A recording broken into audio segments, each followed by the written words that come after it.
Shri Krishna Chaitanya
Jaya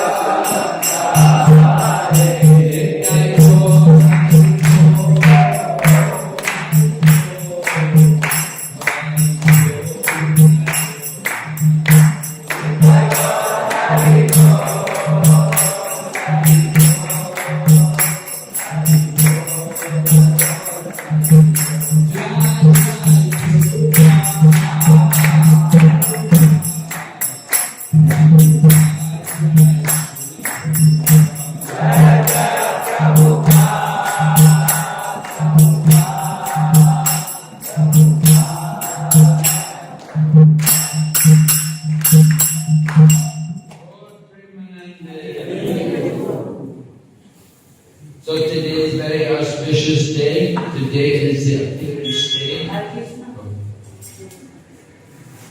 Today is the appearance day of Srila Narottam Thakur.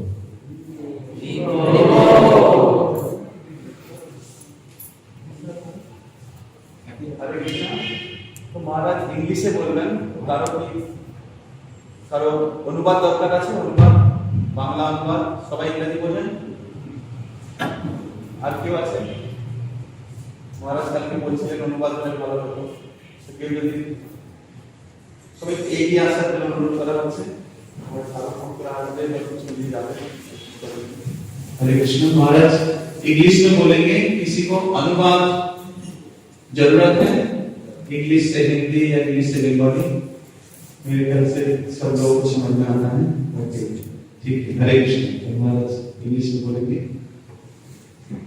So today is that Narottam Thakur appeared in this world in Keturigram, usually the place of Narottam Thakur. Narottam Thakur, as a young man, he went to Vrindavan and he was in the school of Jiva Goswami. And Jiva Goswami taught him. He was already a nice devotee. That's why they sent him to Vrindavan, to get more association. So he was in Vrindavan and he was there with people like Shamananda and Srinivas.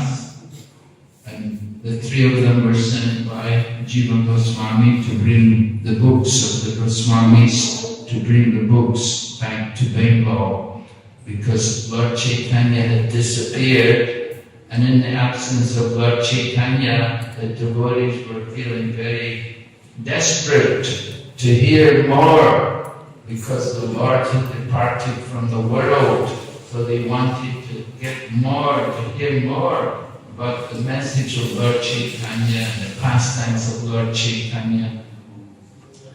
So Jiva Goswami arranged to have a bullock cart with escort, and these three main devotees, they were the three prominent preachers in the Gurukula of Jiva Goswami in Vrindavan: Shamananda, Srinivas, and Narottam. And the three of them were all expert musicians. They were very expert in singing and instruments. And Narottam especially, he would lead wonderful kirtans. He had his own style of leading kirtans. Anyway, when they were coming back, the books all got stolen, and Srinivas was able to find the books later on, got the books back. But when the books got stolen, then Narottam went to preach in Bangladesh, and Srinivas was there finding the books, and he found the books eventually. It made many devotees there. And Shamananda, he went to Orissa, and in this way they were preaching.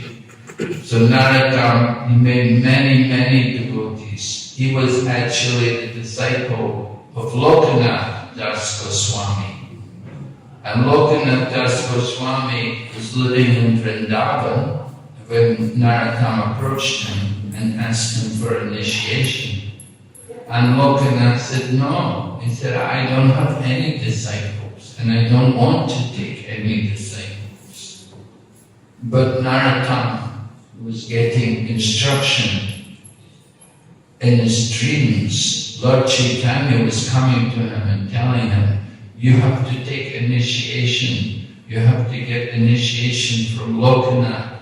He should be your guru. He is the right person for you. So again and again, Narottam would come and request Lokanath for initiation, and Lokanath would refuse. So then Narottam secretly arranged to go to the place where Lokanath was residing, and he would clean the place.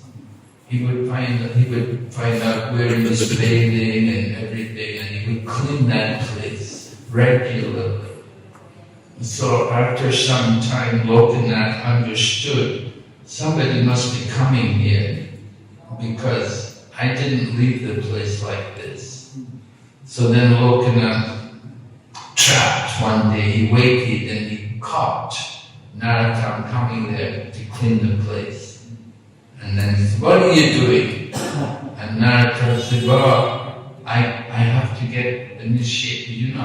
You don't want to accept me, but I've been told again and again by Chaitanya Mahaprabhu that you're the only person to be my spiritual teacher. So then Lokanath then relented. He said, well, okay, we'll wait for a suitable date. And on a suitable date, they had the initiation. And Lokanath said, I won't take any more disciples. You will be the only one. So Narottam got initiated, and then he got sent by Jiva Goswami, sent back to Bengal to bring the books. And then he went to Turigram, to his place, and he was preaching there.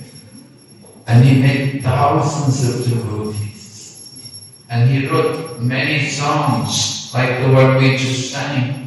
Very simple language, very simple, but very deep and very profound meaning. So that was Narottam, his expertise, that he could put things into a very simple language so that common people could understand them. And Narottam Das Thakur, he had thousands of disciples. His guru only had one disciple, but he initiated thousands of disciples. And Narottam left this world in a very wonderful way, that one day he was bathing in the Ganga with some of his disciples. And while he was bathing in the Ganga, his body turned into milk. So he took Dud Samadhi. His body turned into milk as he was taking bath in the Ganges. And that place is there on the banks of the Ganga. You can go there. The Padma, we call it Padma, right? So it's there. There's a special place where he was bathing, where he took the Dud Samadhi. So Narottam Das Thakur, very, very great Acharya, spiritual master. Today we're remembering him. So we're going to continue discussing more about the different pastimes of Lord Nityananda. Just like the pastimes of Lord Krishna are unlimited, so the pastimes of Lord Nityananda are also unlimited. So one of the pastimes I thought we would talk about today, it took place in Shantipur.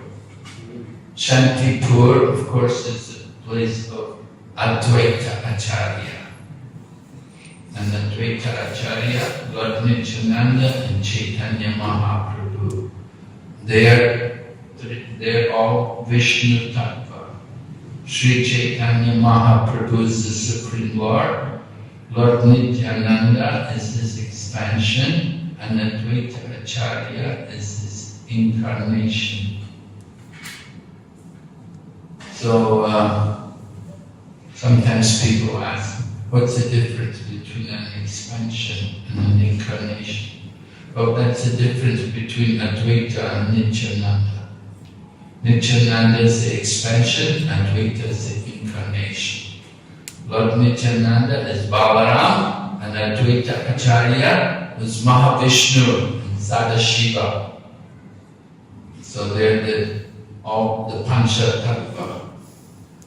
So Shantipur, very special place. Lord Chaitanya would visit there several times, and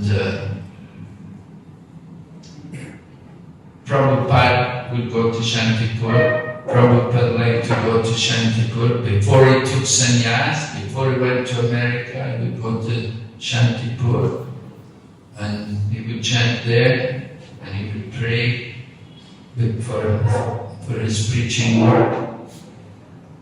And at one point he was thinking to make ISKCON headquarters there in Shantipur. But somehow he got some land in Mayapur. So anyway, Shantipur, every year devotees go there to Shantipur. We have a big festival. It's actually a festival in honor of Madhavendra Puri. Yeah. Madhavendra Puri is disappearance day. It's just before Gaur Purnima, a couple of days before Gaur Purnima, on the Dwadasi. The day before was Ekadasi, next day is Madhavendra Puri's disappearance day. We have a nice festival there, and thousands of people know. Over the years, it's become bigger and bigger. What happened was that Advaita Acharya's family, they're still living there in Shantipur. His descendants are there. And they approached ISKCON. They came to Mayapur one time and they requested Thakur Swami and the leaders there. They said, you know, we know in the past, our descendant, Advaita Acharya, he would always have a big festival in honor of his Guru Maharaj, Madhavendra Puri. Right? Advaita was a disciple of Madhavendra Puri. We say Nityananda probably was also, or maybe he was a disciple of Lakshmi. Anyway, Advaita Acharya liked to do a big festival in honor of his Guru Maharaj. And every year he would distribute so much prasadam. Everybody, thousands of people would all come. And he would prepare for it. He would purchase big warehouses full of bhoga, leaf plates and everything, so he could feed everyone. So they said, could you help us? Could we do it? Could you? Because they didn't have any means, any financial means to do it. So they asked ISKCON, can you do it? Can you put on this festival for us? It would be very nice if you can come to Shantipur every year and have a big festival and distribute and do it on this day of Madhavendra Puri's disappearance. So the devotees agreed, and every year we've been going, maybe now about 30 years, we've been going there to Shantipur. Jai, Narottam ki Jai, Jagannath Subhadra ki Jai. So we have a big festival there, and many people come. We distribute prasad. It's actually said that everyone who helps to distribute prasada, to cook prasada, and everyone who takes prasada, they'll get Krishna Prem on that day. Go to Shantipur on that day. You get special blessings. So it's very nice. Anyway, it happened, Chaitanya Mahaprabhu took his sannyas in Katwa. And when Mahaprabhu had taken sannyas, he wanted immediately to go to Vrindavan. He wanted to go to Vrindavan, giving up the material world. Now he just wants to go to Vrindavan. He just wants to fully immerse himself in Krishna. So the best place is Vrindavan. So Mahaprabhu wanted to go to Vrindavan.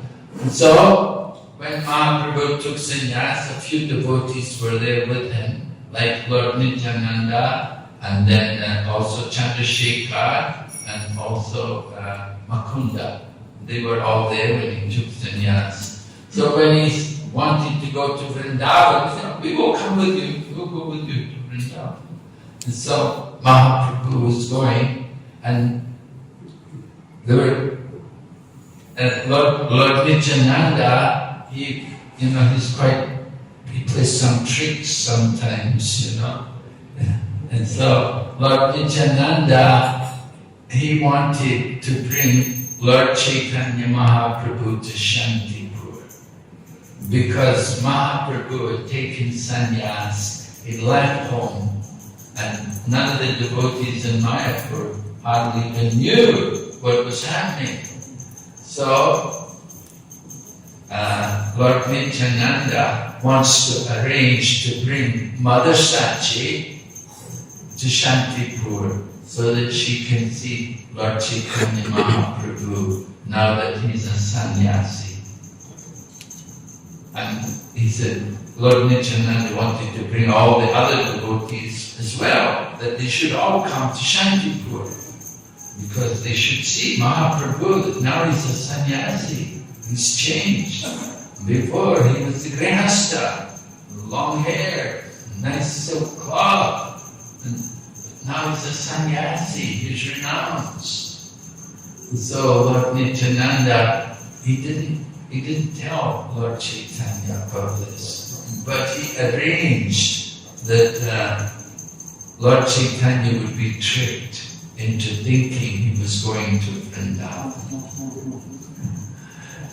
Lord Nityananda arranged, there was some young boys, cowherd boys, and so he said, when the sannyasi comes and he will ask you the way to Vrindavan, you should point along this path. You see? And so the young boys said, okay, Lord Nityananda encouraged them, told them some story. So Mahaprabhu's in ecstasy and he's asking, where is Vrindavan? Which is the way to Vrindavan? He goes, oh, that way, that way.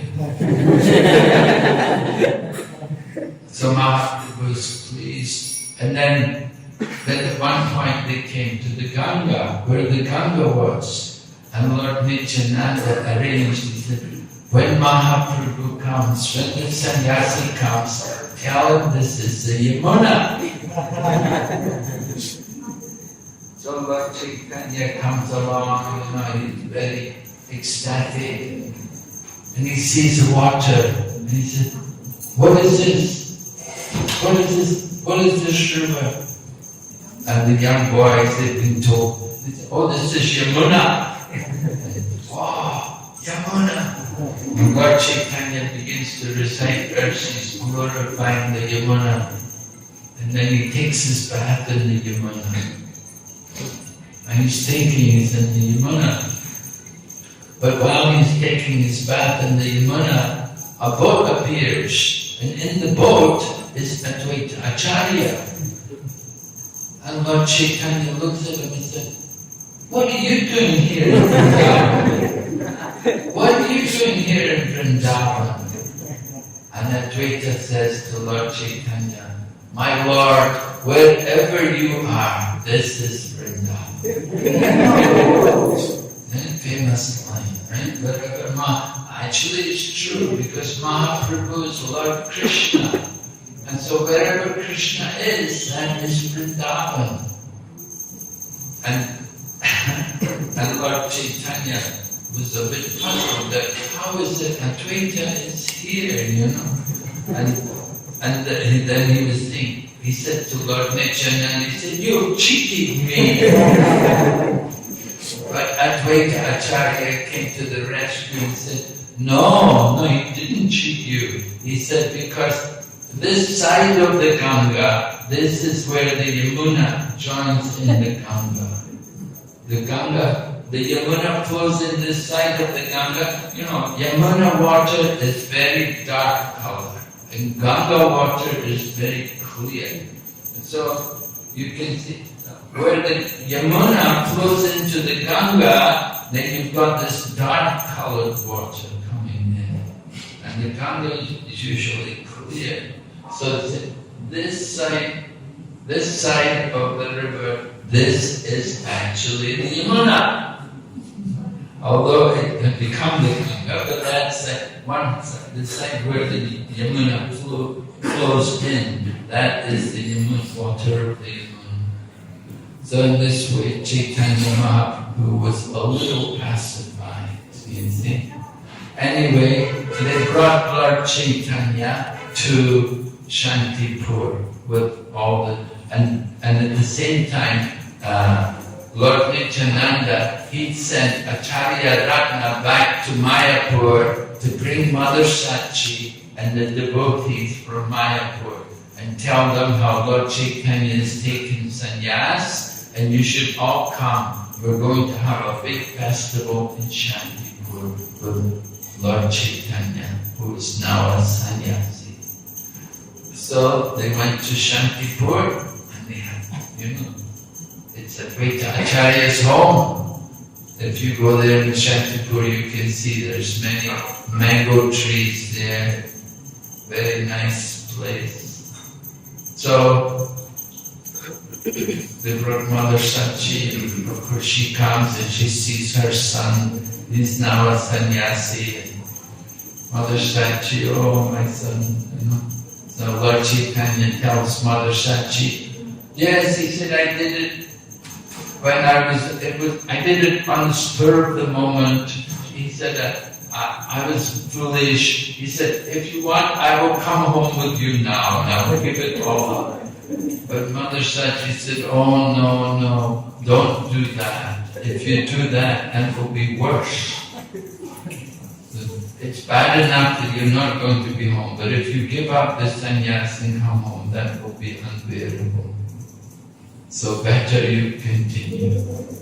But of course Mother Sachi had a request, and the request was, don't go to Vrindavan. I want you to just go to Jagannath Puri. Because if you go to Vrindavan, it's so far away, it will be very difficult to get news of your activities there.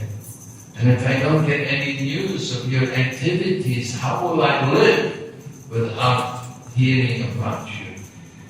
So she said, if you go to Jagannath Puri, regularly people are coming and going between Navadvip and Jagannath Puri. And said these Jagannath Puri and Navadvip are like two rooms in the same house.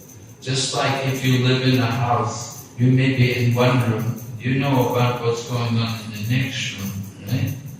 It's one house, So the same way, Jagannath Puri and Navadvip, they're like two rooms in one house. So Mother Sachi said, if you will go to Jagannath Puri, then I can regularly get news about your activities, people coming and going. So Lord Chaitanya agreed. And Advaita Acharya, he's made arrangements to feed everyone. And Lord Chaitanya had just taken sannyas. And so Lord Chaitanya tells Advaita Acharya, he said, I just want very simple prasadam. Just a little rice and a little sak. Don't give me any big piece. Just make it easy. I'm a sannyasi, I should eat simply. Just give me a little rice with some sak. And no problem, everything is arranged, we will take care, don't worry, everything will be alright, And of course, Advaita Acharya, he's made arrangements for the Lord's prasadam.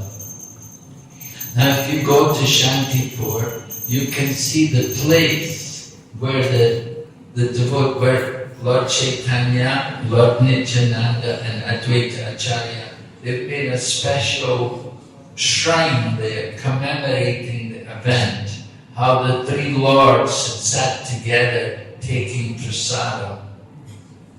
So it's very wonderful description in the Chaitanya Charitamrita. Krishna Das Kaviraj describes in great detail how Advaita Acharya arranged everything. He had 3 big thalis and mountains of prasada. And Lord Chaitanya saw it and he thought, oh, very nice, this is very nice offering for the Lord. He thought, because you're offering for the Lord is very nice. And big mountains of prasada, a lot of preparations. Lord Chaitanya, very, very good, very nice worship. But then when it came time to take prasada, Advaita Acharya said, "This one place is for you. This is meant for you." And Lord Chaitanya, no, come on, I'm a sannyasi, I cannot eat so much. He said, you come to my home, you have to eat, this is not. And Lord Chaitanya was coerced a little bit, he pushed a bit that you have to do something. So Lord Chaitanya enjoyed taking prasada. However, there were some joking words between Advaita Acharya and Lord Nityananda. The 2 of them, they're very interesting people, And so the 2 lords, meaning Chaitanya and Nityananda, they sat down and smiling, and they began to eat the prasada, right? And then Nityananda says, I have been undergoing fasting for 3 days continuously. They come from Katwa, Lord Chaitanya took sannyas in Katwa, and they come all the way to Shantipur. They're walking. It takes some time, so maybe it would take about 3 days, And Lord Nityananda said, I've been fasting for 3 days. Today, I had hoped to break my fast. There was huge place of prasada. But Lord Nityananda said, although Sri Chaitanya Mahaprabhu was thinking that the quantity of food was enormous, Nityananda Prabhu, on the contrary, thought it was not even a morsel. He had been fasting for 3 days and greatly hoped to break fast on that day. But he says, although I am invited to eat by Advaita Acharya, today also is a fast. So small a quantity of food will not even half fill my belly. This is Lord Nityananda, his joking words, you see. But he said it in a very serious tone, you see. So, Advaita Acharya is there, so he replies, he said, Sir, you are a mendicant traveling on pilgrimage. Sometimes you eat fruits and roots, and sometimes you simply go on fasting. Right? When you go to holy places, when you're going traveling, sometimes you eat nicely, sometimes you don't eat. And sometimes you eat things like when Lord Chaitanya was traveling through Jharkhand, he was just eating some whatever wild fruit or roots were there. You like to live like that? Eat some roots? Where would you get fruit? Here in the city? No, you cannot. Anyway, Advaita Acharya said, I am a poor Brahmana. Actually, he's not very poor, but he's got big land, and he's got a big family, he's got 6 sons, and he's the head of the Brahmanas in Shaktipur, he's the leader of the community there, so he's not really poor, and he cooked such a big feast, but he's saying to Lord Nityananda, I'm a poor Brahmana, and you have come to my home. Please be satisfied with whatever little food you have received. Give up your greedy mentality. Right? Greed is that's a tendency, we can be greedy. When it comes to prasadam, when it comes to eating, it's often difficult to control the tongue. So greed, in the Bhagavad Gita, Lord Krishna speaks about 3 gates going to hell: Kam, Krodh, and Lobh. And every sane person must avoid these things. So Advaita Acharya is instructing Lord Nityananda in this way: give up your greedy mentality. Lord Nityananda says, whatever I may be, you have invited me. Therefore, you must supply as much as I want to eat. You bring people to your home, you invite people to your home. You have to satisfy them. His Divine Grace, Advaita Acharya, after hearing the statement of Nityananda Prabhu, he took the opportunity presented by the joking words and spoke to him as follows. Advaita Acharya said, you are a reject Paramahamsa, and you have accepted the renounced order of life just to fill your belly. I can understand your business is to give trouble to Brahmanas. Right? Advaita Acharya. So, this is very interesting words coming from Advaita Acharya, you see. And Prabhupada explains in relation to this, he said, there's always a difference of opinion between a smarta Brahmana and a Vaishnava Goswami. Smarta Brahmana means Jati Brahman, Brahman by caste, right? And Vaishnava, they can come from any kind of background.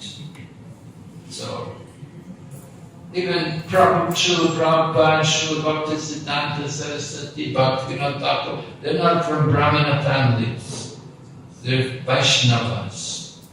But smarta Brahmanas, they're Brahmanas by birth, you see. In the line of Shankaracharya, if you're going to be sannyasi, you have to be from Brahmana family. Without being from Brahmana family, you cannot become sannyasi. So, Shankaracharya, Brahmana. So, smarta Brahmanas say, they will criticize, oh, you Vaishnava people, you're low class, we're high birth, we're very high. So Prabhupada writes there are even smarter opinion and Vaishnava Goswami opinions available on astrological and astronomical calculations. They have different opinions about the movements of the planets and how these things affect us. And Advaita Acharya had called Lord Nityananda a reject Paramahamsa. In Bengali it's Brasta Avadut. Brasta Avadut. So Advaita Acharya had called Lord Nityananda in that way. And so in a sense, he accepted Nityananda as a Paramahamsa. He's a reject Paramahamsa. Paramahamsa. Not a first class Paramahamsa, but reject Paramahamsa. So Advaita Acharya, he accepted Lord Nityananda as a Paramahamsa. In other words, Nityananda Prabhu had nothing to do with the rules governing Smarta Brahmans.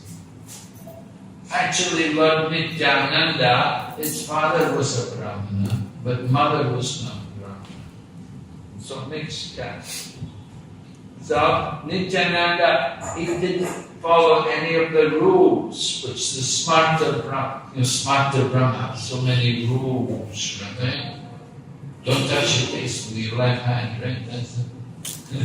There's so many things. Don't stand on my shadow. You're low caste, You cannot stand on my shadow. So many Smarta Brahmanas, it caused a lot of conflict because of the whole culture about Smarta Brahmanas, how they dominated. And of course that was the failure of the Varnashram system, because the Brahmanas became corrupted and degraded. So Lord Nityananda, he doesn't have anything to do with the different rules which are there for the Smarta Brahmanas. Lord Nityananda, he's Avadut. Here he's called a reject Paramahamsa. So under the pretense of condemning him, Advaita Acharya was actually praising him. Because he's calling him as a Paramahamsa, but he's rejected the Smarta Brahmans. In the Avadut stage, the Paramahamsa stage, which is the supermost stage, one may appear to be Vishayi on the platform of sense gratification. Right? Avadut stage, he may appear like he's a Vishayi, like he's enjoying the senses. But he has nothing to do with sense gratification. It appears to common people that, he's enjoying the senses, but actually has nothing to do with that sense gratification. So Prabhupada explains, he said, at that stage, a person sometimes accepts the symbol and dress of a sannyasi and sometimes does not. That is such an advanced soul, he doesn't need to dress like a sannyasi. He's already detached from the world. He doesn't need to wear the dress, the robes of the sannyasi to be renounced. He's so elevated. Now, a lot of sannyasis in the Vaishnava tradition, they won't go to countries where you have to give up your robes. They will only go where they can be a sannyasi. But sometimes in the course of our missionary work, we go into countries and we would not get in if we were to come there in our robes as a monk, as a sannyasi. They will say, go away.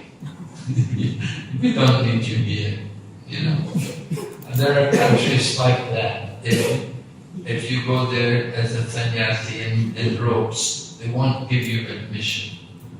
So some people, they won't go there because they won't take off the robes. But we do it, and we do it for preaching work. And Prabhupada writes about it.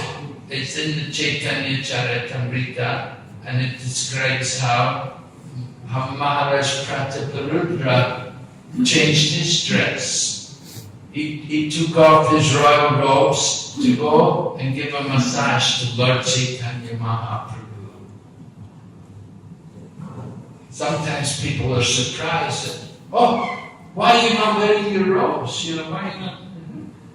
If they see a devotee that usually they see him every day in the saffron dress, and then suddenly they see him in ordinary clothes, then, what's wrong? Why are you changing? Because usually won't change the dress. But for missionary work, to get into countries, to be able to go places without difficulty, devotees will change the dress. And Srila Prabhupada approved this. And Srila, just like devotees distribute books, and they will often go in civilian dress, the civilian dress. They will go out for preaching because it's easier for them to meet people and to introduce Krishna consciousness to them. And Prabhupada gave the example how Maharaj Prataparudra changed his dress so that he could go and do personal service for Lord Chaitanya Mahaprabhu. Otherwise, Lord Chaitanya Mahaprabhu didn't want to meet with Maharaj Prataparudra because he said he's a materialist, he's just a materialistic person.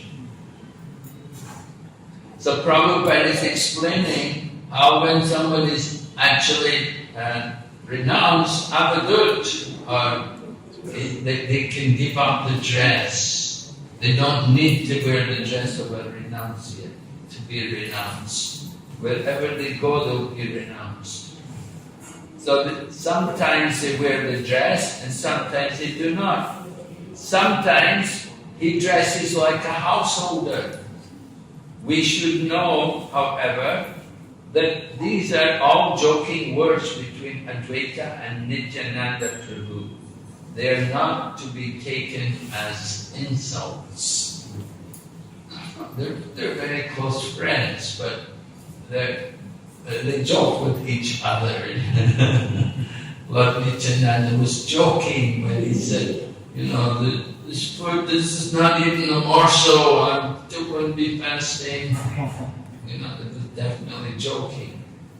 And Advaita is joking back with him, calling him reject Paramahansa, coming to my home just to give trouble.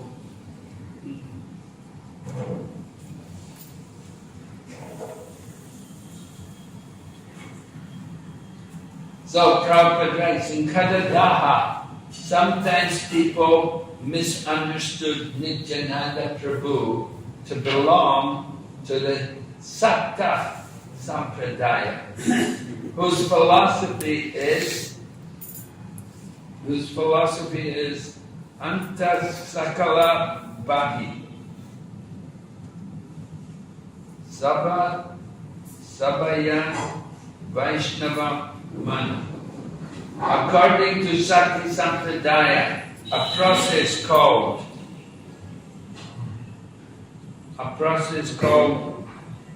Gata Vadura thinks materially while externally appearing to be a great devotee of Lord Shiva.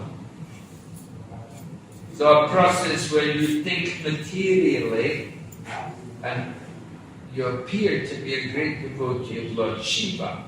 When such a person is in an assembly of Vaishnava, he appears like a Vaishnava. Actually, Nityananda Prabhu, he did not belong to such a community. Nityananda Prabhu was always a brahmachari, of a sannyasi of the Vedic order. He was a brahmachari, he was a servant. Like I told yesterday about how Lord Nityananda, how he left home when he was a young boy. The sannyasi had come to Ekachakra and he wanted someone to go with him traveling. And so he asked the father, mother, can you give me your son? Sometimes we go to people's homes and we see they have some sons. They say, why don't you give some sons for us to take? And sometimes the mother will say, oh, take them all, get rid of them. The mother doesn't want them sometimes, so angry at them. But in Ekachakra, Lord Nityananda was there with his mother and father, and the sannyasi asked them, so they agreed, all right, okay, our son, because then he can go and visit all the holy places, and he won't do any bad thing. He's with a sannyasi, so he'll be protected from any nonsense. You know, you stay at home, what are you going to do? You're going to get a mobile phone and watch Bollywood movies all your life, you know? So better you be with sannyasis and travel and preach, distribute Krishna consciousness. We go to mundane schools, learn a lot of useless information, a lot of useless things which you'll never use. Study at college. You know, I studied Fourier, Laplace transformations, Fourier analysis. You know, I studied all these things, you know. But I never used any of it, you know.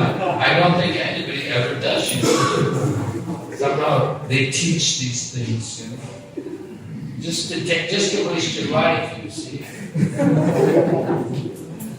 So Nityananda, he was a brahmachari. He'd been traveling with a sannyasi. Actually, he's not just a brahmachari, he's a paramahamsa.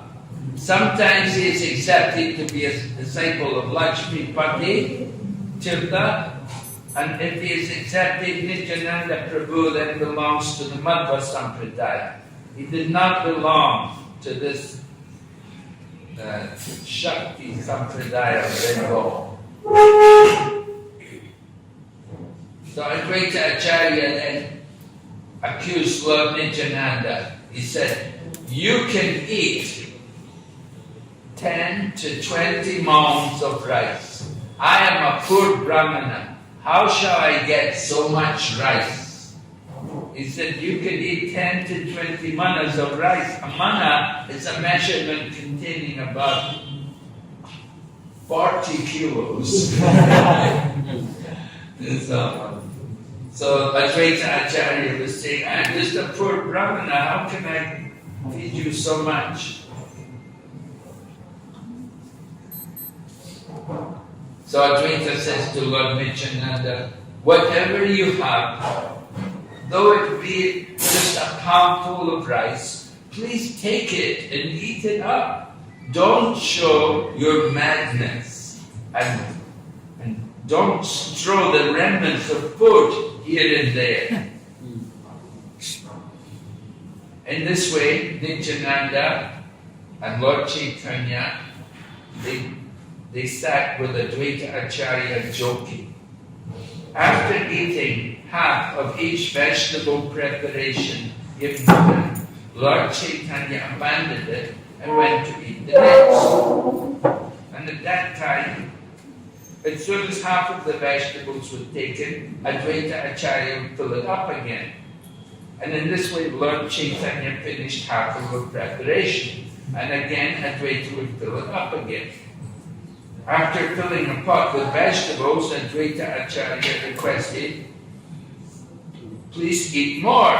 And Chaitanya Mahaprabhu said, how much more can I go on eating? And Advaita Acharya said, please do not give up whatever I have already given you.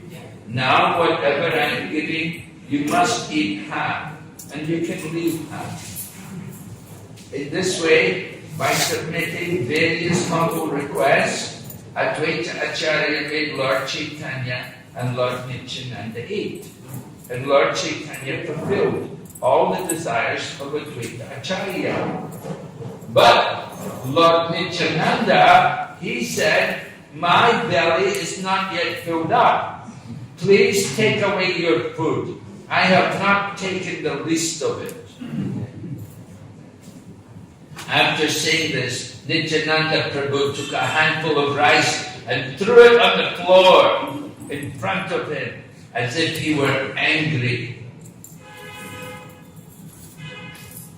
And when 2 or 4 pieces of the thrown rice touched the body of Advaita Acharya began to dance in various ways with the rice still stuck to his body. When the rice thrown by Nityananda touched the body of Advaita Acharya, he thought himself purified by the touch of the remnants thrown by Paramahamsa Nityananda. Therefore he began dancing. This is the power of Lord Nityananda's remnants, you see. Lord Nityananda's remnants, it had been he'd thrown it, and so because it touched Lord Nityananda, it came from Lord Nityananda's hand. When it touched Advaita Acharya, it purified him. So Prabhupada explains the word avadut refers to one who is above all rules and regulations. Sometimes, not observing all the rules and regulations of a sannyasi, Nityananda Prabhu exhibited the behavior of a mad avadut. He threw the remnants of food on the ground, and some of the remnants touched the body of Advaita Acharya. Advaita Acharya accepted this happily because he presented himself as a member of the smarter Brahmanas. By touching the remnants of food thrown by Nityananda Prabhu, Advaita Acharya immediately felt himself purified of all smarta contamination. The remnants of food left by a pure Vaishnava are called Maha Prasad. This is commonly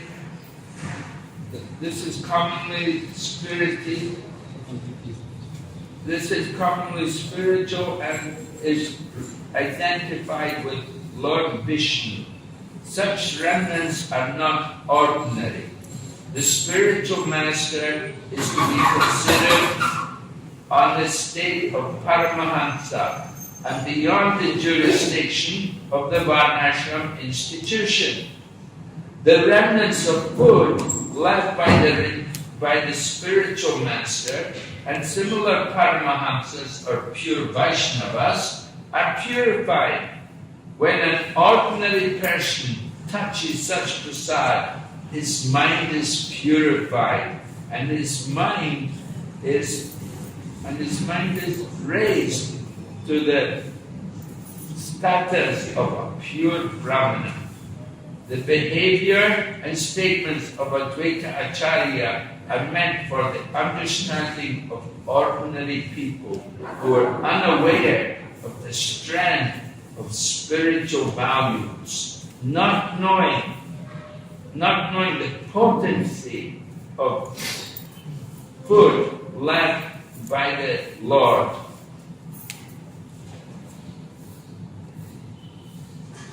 Nor the spiritual master and pure devotees. So Advaita Acharya then said to Lord Nityananda, "My dear Nityananda, I have invited you, and indeed I have received the results. You have no fixed caste or dynasty. By nature, you are a madman."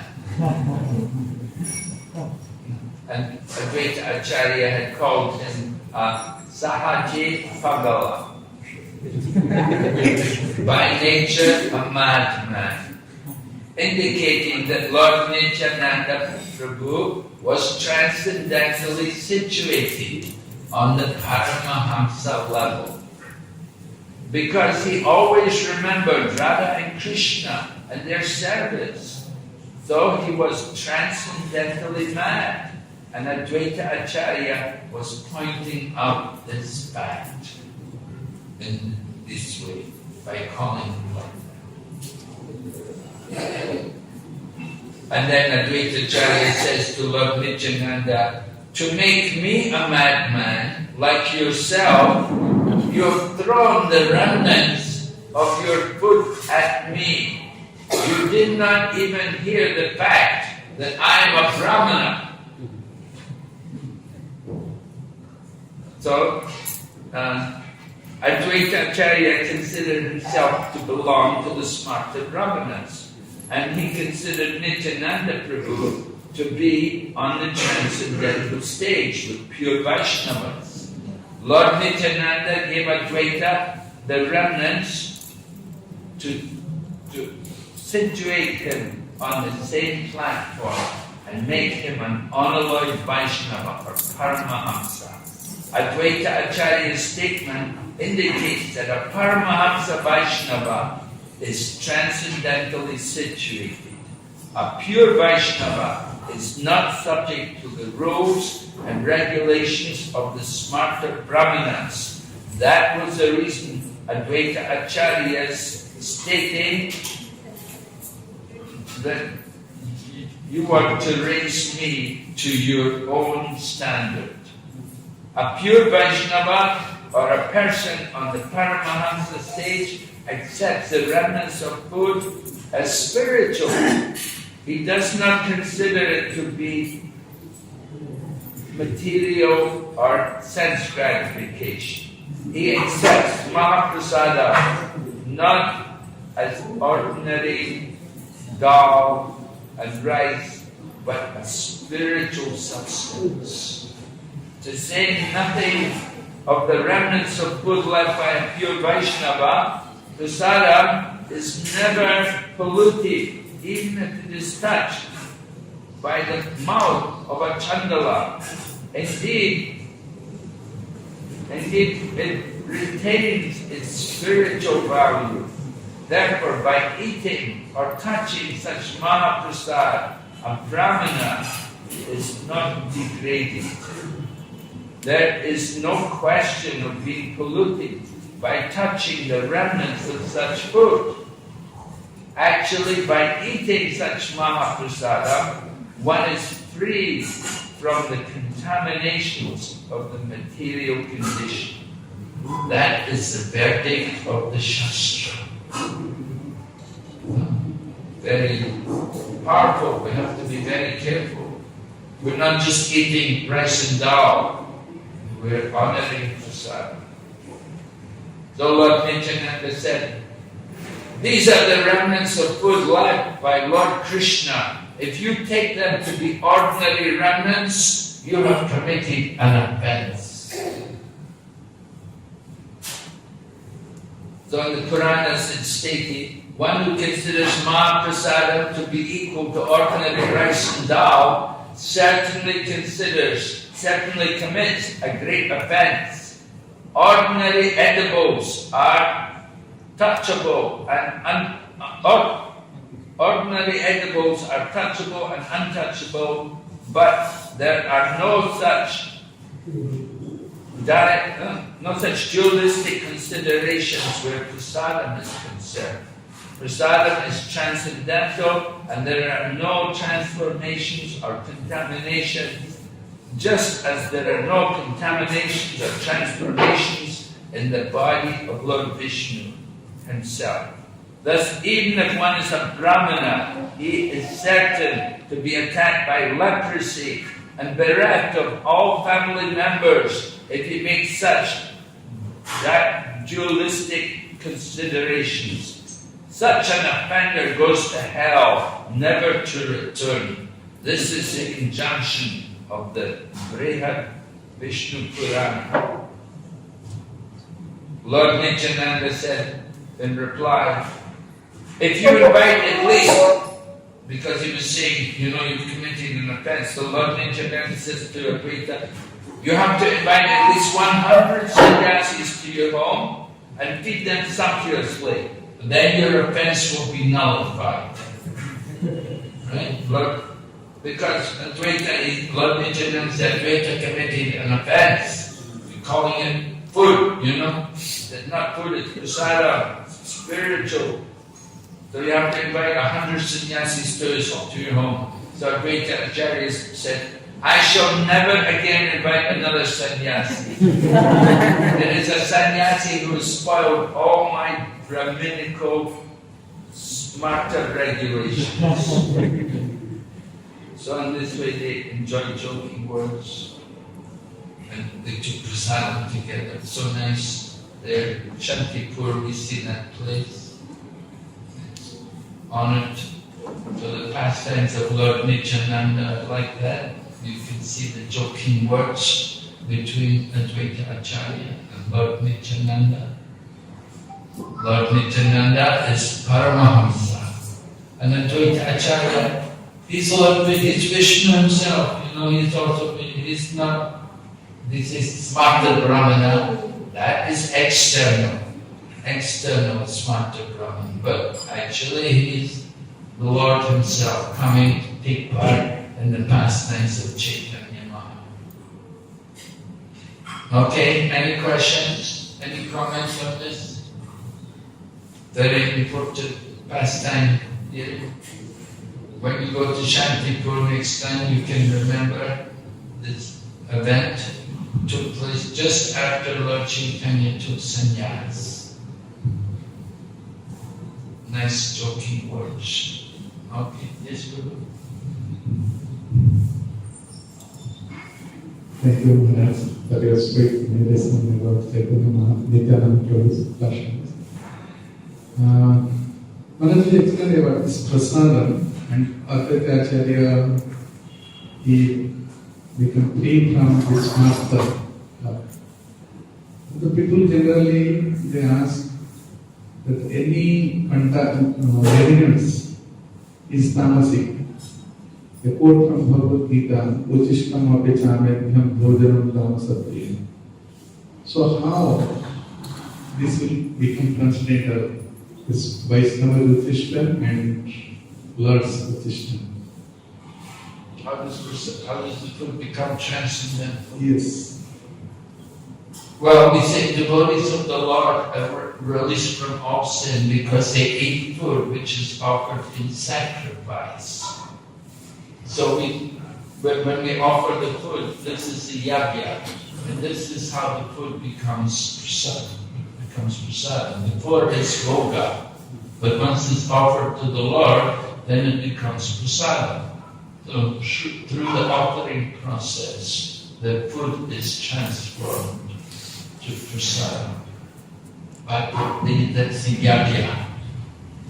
And sometimes we do a program. I remember one time they did some program in the college and they put up the posters saying, "Come and see matter made into spirit." And so people, wow, sounds exciting, matter made into spirit.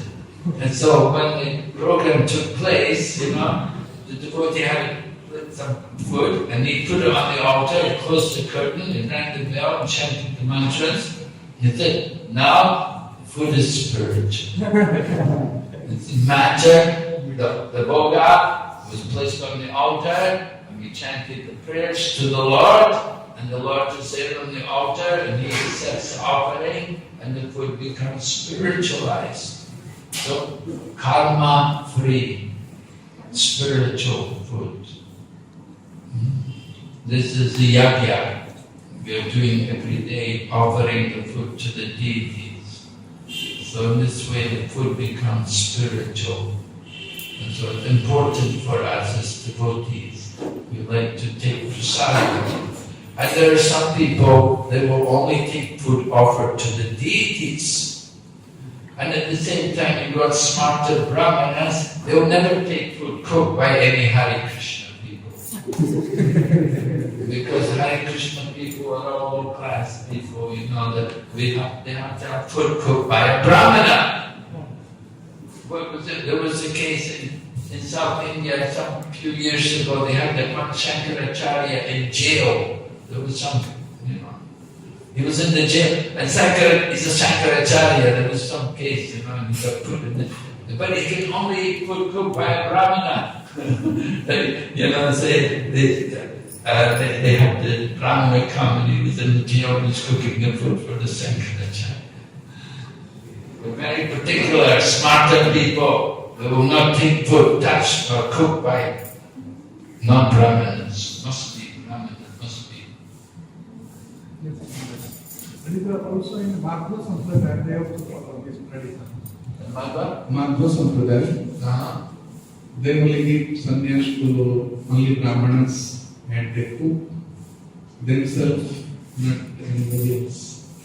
Yes, well, Lord Chaitanya went to Udupi, of course, and he saw in Udupi how these people are attached to ritualistic activities and activities and philosophical speculation, that they're not so much into the mood of pure devotion, which was what Madhvacharya was actually preaching.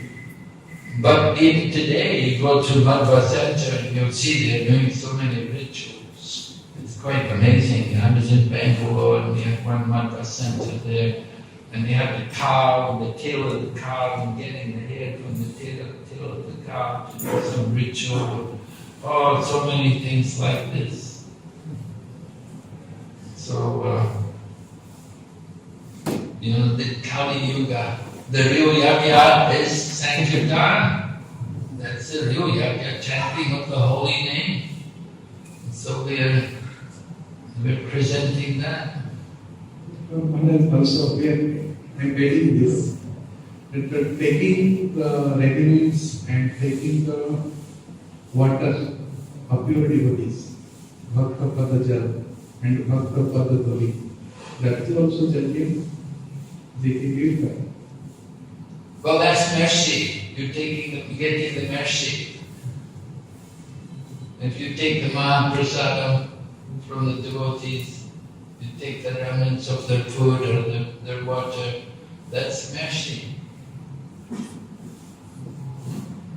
Thank you.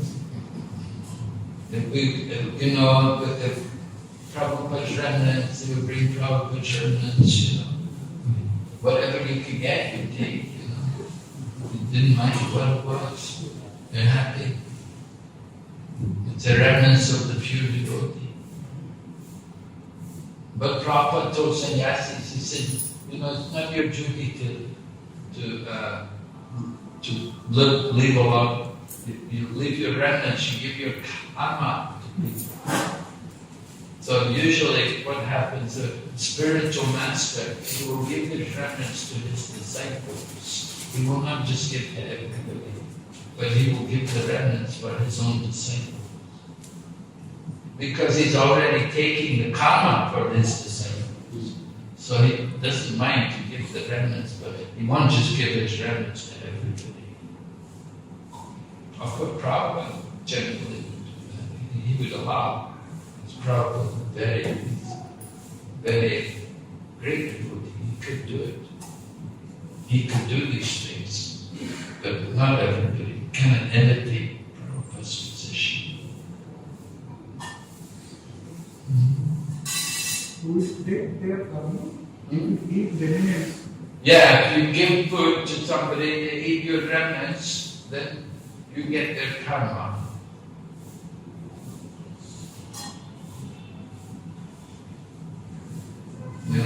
If you allow people to eat your remnants, then you're accepting their karma.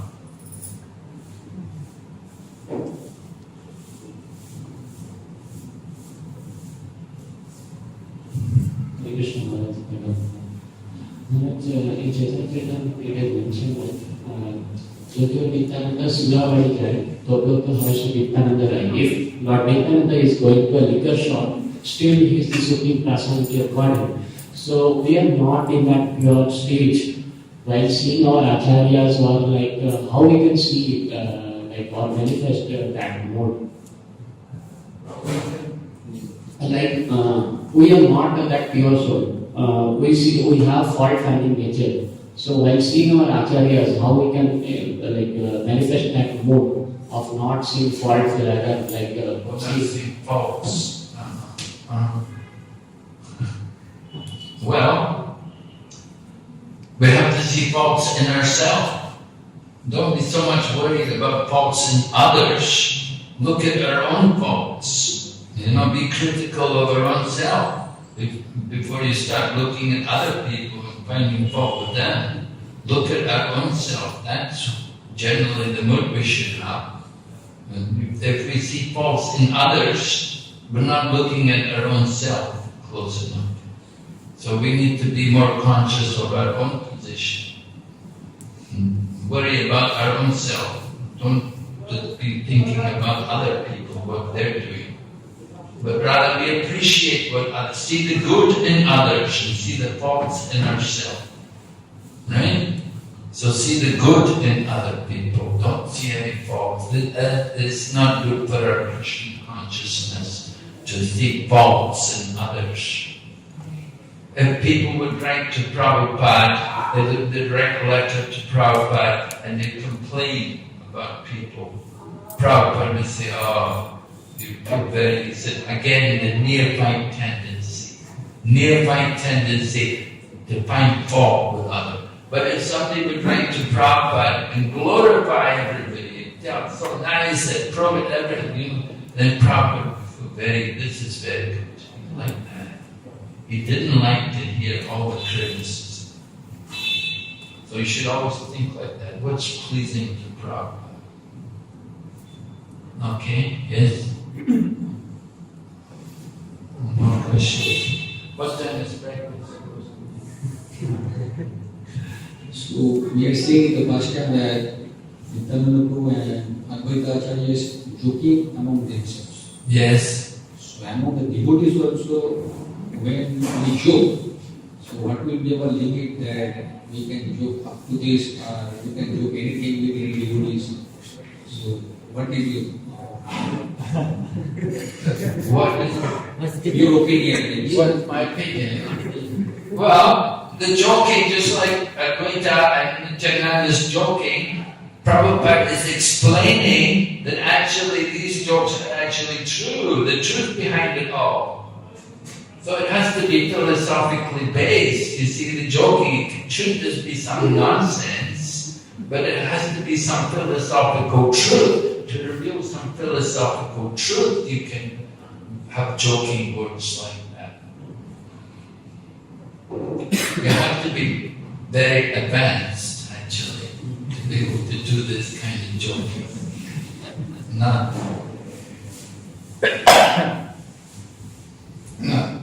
So just casually joking, playing around with each other, being foolish, that is not very good.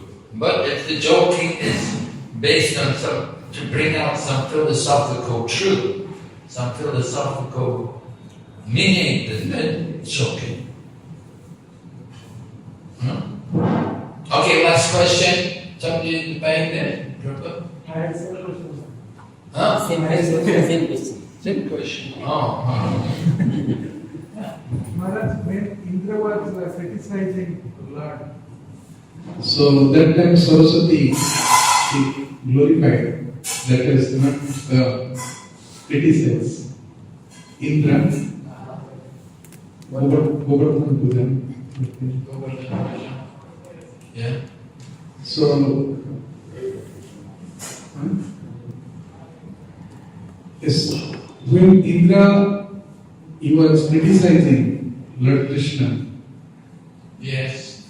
on that time Mother Saraswati, that word Yeah.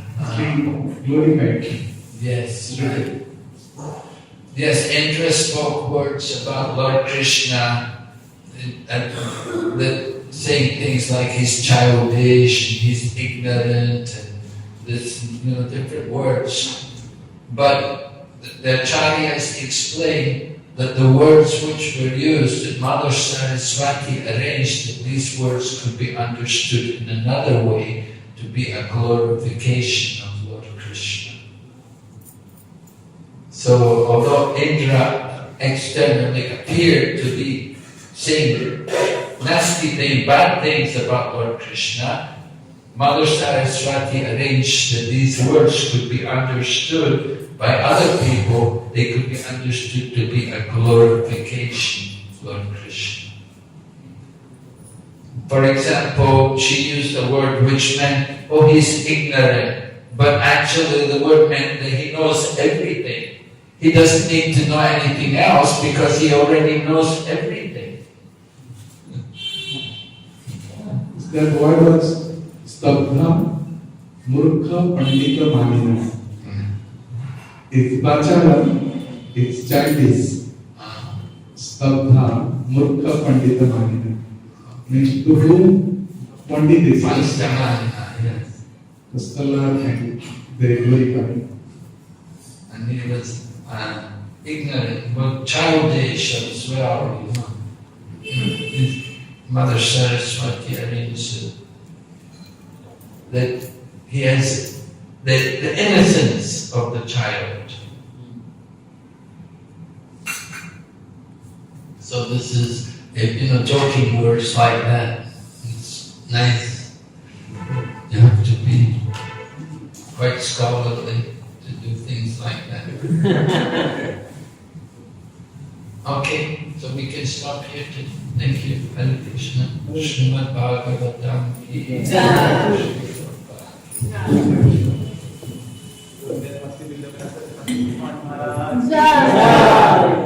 We thank Maharaj for his wonderful Nityananda Katha.